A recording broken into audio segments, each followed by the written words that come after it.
Bismillahir Rahmanir Rahim. Alhamdulillah. Wassalatu wassalamu Rasulillah. Sallallahu alayhi wasallam. Assalamu alaikum wa rahmatullahi wa barakatuh. Why are Muslims unhappy?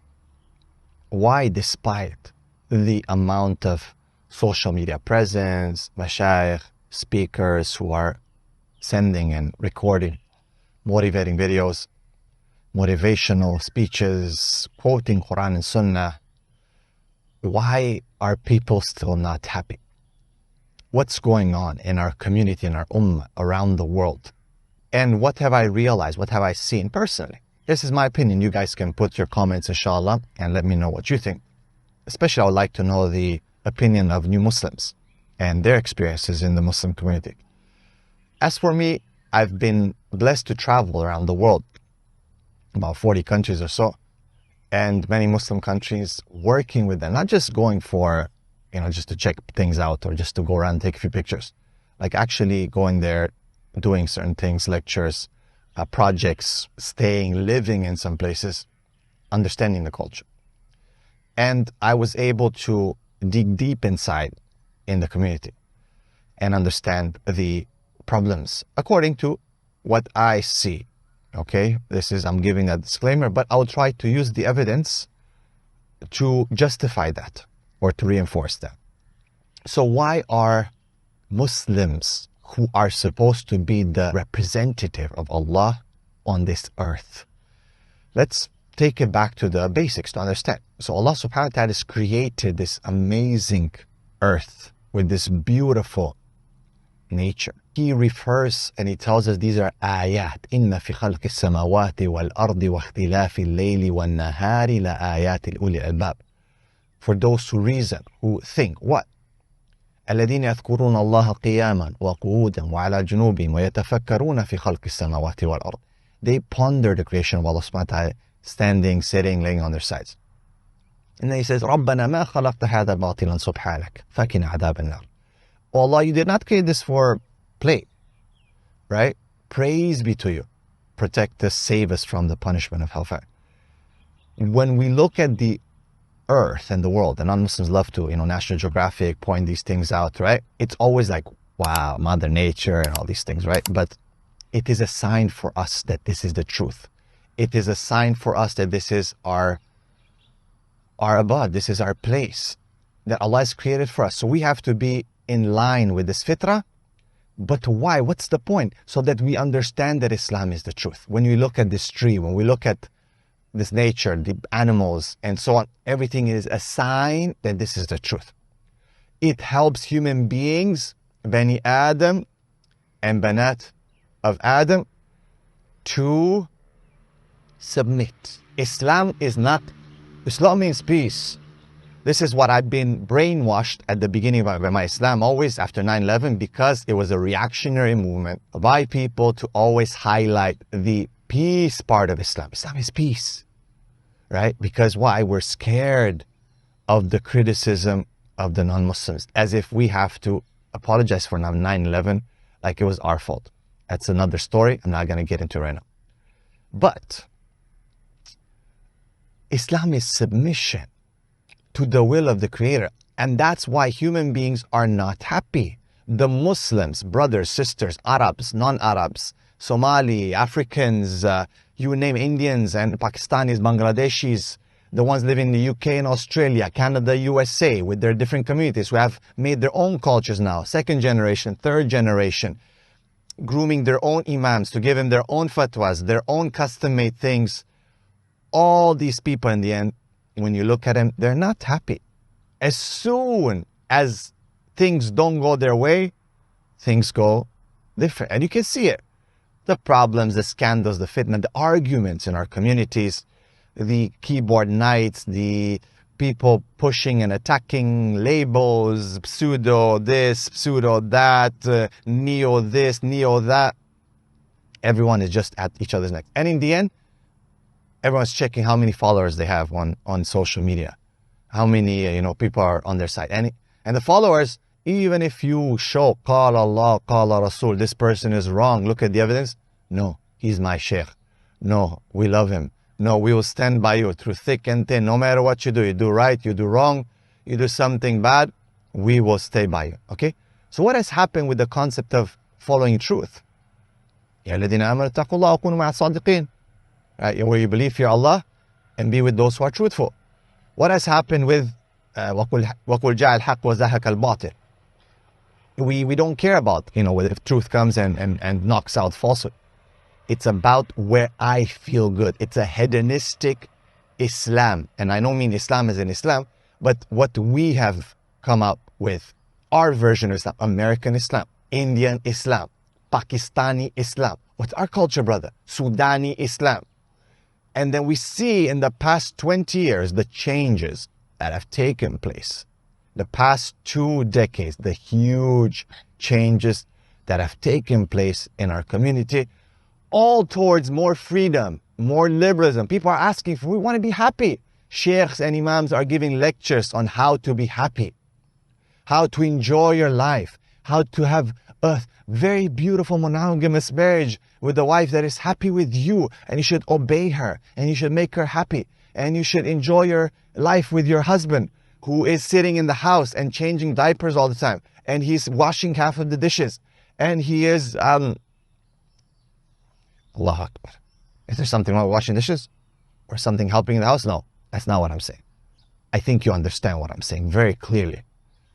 It's the destruction of the fitrah, of the roles of what Allah has given us. And then we look around, we say, oh, but the Uyghurs are being killed, but the Palestinians, but this, but that, but look at this country and that country. And we put on posts, social media, and then what? What have you done about it?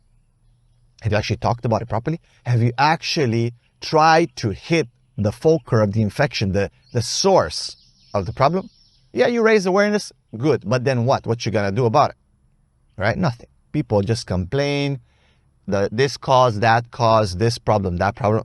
But we realize that the main source, when it reaches the ripple effect that takes us, the first wave that hits so far, is because we're not submitting, is because we are putting our minds over revelation, is because our minds have been conditioned through media. Parents say today in the Muslim community, allow my child to reach a certain age that he can decide what he wants to do, including, mashallah, these days, gender. Are you irrational?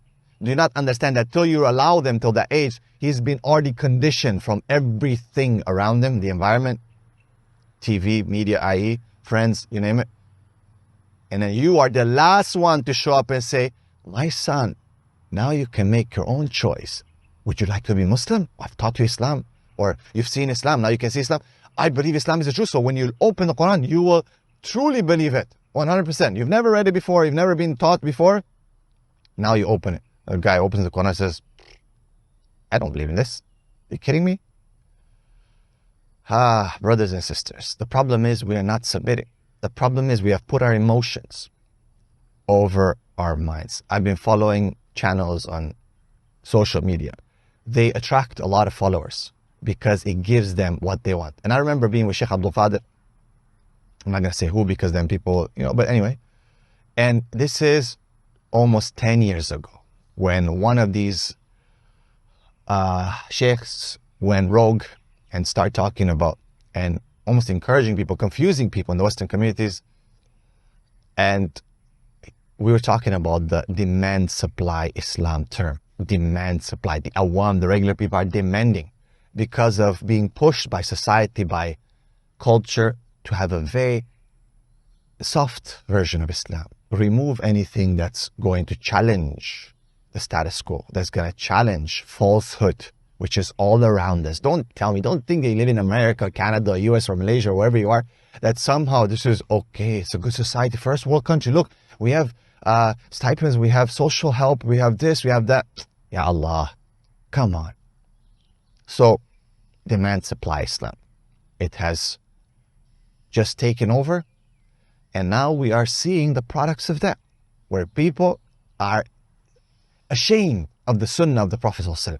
They are ashamed of the actions of the Sahaba. They're ashamed and they're criticizing, they're insulting even this.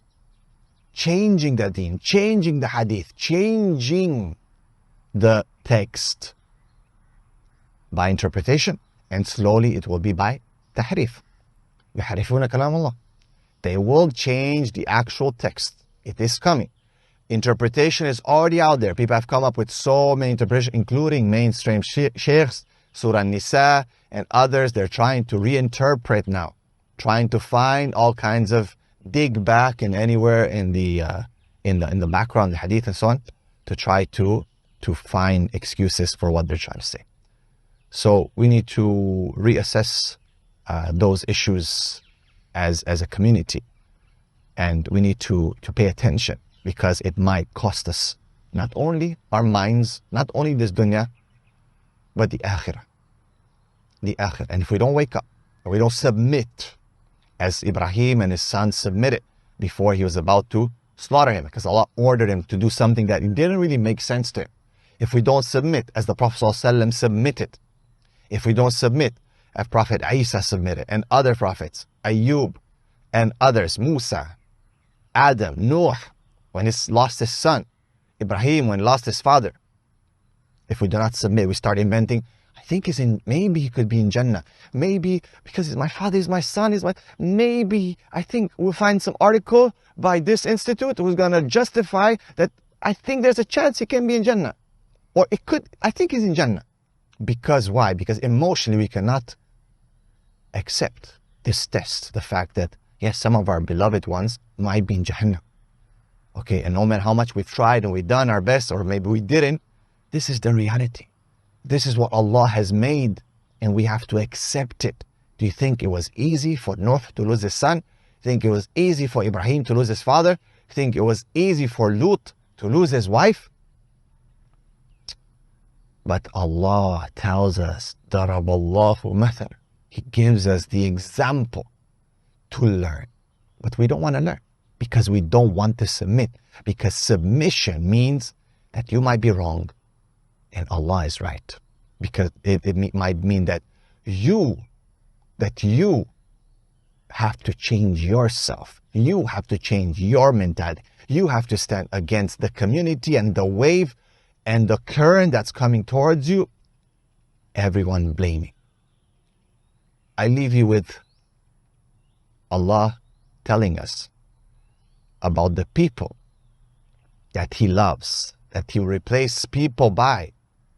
And He said, they do not fear the criticism of the critics. They don't care about what people say. Problem is, we care. We're not strong enough to face it. We're not strong enough to say, yes, this is what Allah and His Messenger said and did, and we are proud of that. May Allah guide us all. Assalamu alaikum.